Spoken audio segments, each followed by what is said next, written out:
Shuhrat, bizani obunachilarga, bizani O'zbekistonda oylik daromadini hisobga olgan holatda to'lasa bo'ladigan oylik to'lovli mashinalar olib kelib qo'yganmiz. 2.600.000 so'mdan 2.900.000 so'mga chiqadi. Hammasi tanlagani, Shuhrat.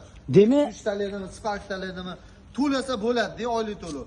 Boshqa joylarga borsanglar 4 million, 5 milliondan chiqaradi. Liboy odam 2-3 oy to'laydi, to'la olmaydi jigarlar.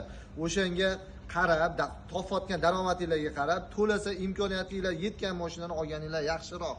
Meni o'zimning shaxsiy fikrim, kelasizlar bitta dona pasport bilan hech qanaqa zaloglarsiz, bitta dona pasport evaziga 2 million 800, 2 million 900, 2 million 700, 2 million 600 dan chiqadi oylik to'lovlar. Gapimizga desva qilamiz, kelsanglar, mana shu ko'rib turgan mashinani tanlaylar, oylik to'lovlari 3 millionga hech qaysi biri bormaydi. bitta, ikkita, 3ta, 4ta, 5ta, 6ta, 7ta mashinani bonusga qo'yib yuboramiz. Demak, oylik to'lovi 2 million 400 dan 3 milliongacha chiqadi. 4 yilga qilib beramiz. Videoga like bosib, yili eski mashinalarni olib kelayotgan bo'lsanglar, trading xizmati mavjud. Yaxshi narxlarda baholab, boshlang'ich to'lov hisobida olib qolamiz. Plyus minusini gaplashamiz. Boshlang'ich to'lov kelishilgan holatda. Ana, Telegram kanalimizga o'tsanglar, batafsil ma'lumotlari bor.